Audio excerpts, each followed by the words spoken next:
Hey, this is Brett, Salford Homestead. I've got another way of making sweet potato slips. We're going to call it the alternative way. Alright y'all, here's my what's left of my potatoes from 2022, my sweet potatoes. I had a pretty wild one there. And there.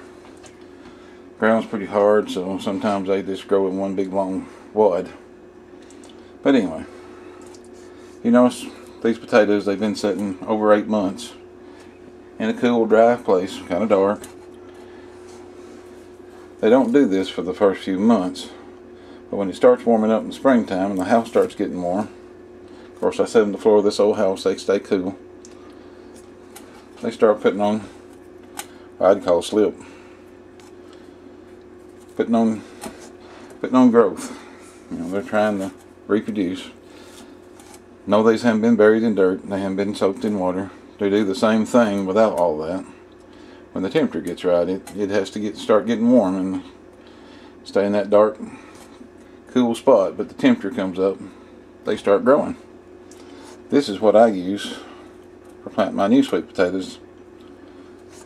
I take a knife and I slice it off. Can't do it holding the camera, but I'll show you. I've got one sliced here. I took a nice small chunk.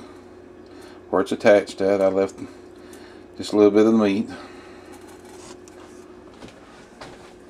I soak them in water for a few minutes because the potato is dry. We're going to use the potato to feed this soon to be slip.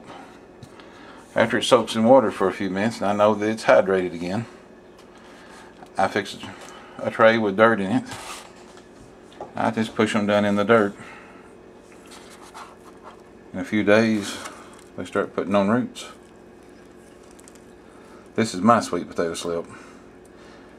It's already got roots that's 2 or 3 inches long. It's already in a little bit of soil. Already got some good leaves and trying to spread out. See if I can find another one here. This one's not as well, but you can see the piece of potato. It's just drying up.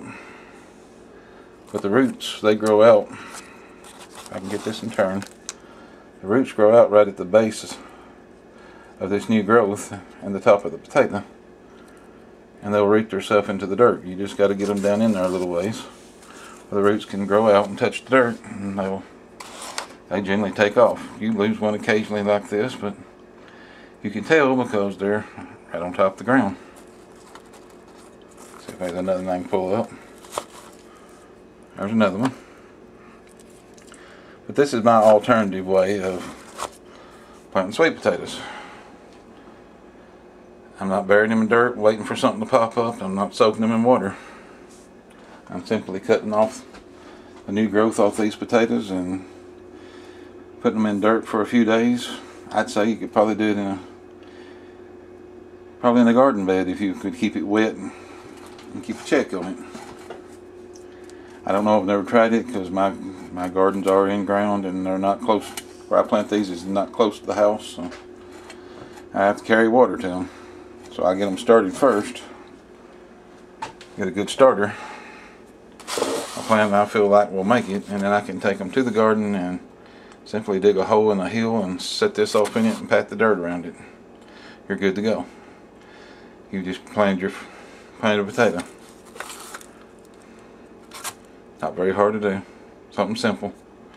I thought I'd knock anybody else's way. I'm not saying anybody else's way is wrong. This is just the way I do it. This is my disclaimer. I'm not picking on nobody. I'm not trying to downplay anything else. It works in Tennessee for me. How about that? It just works here. I hope you enjoyed the video.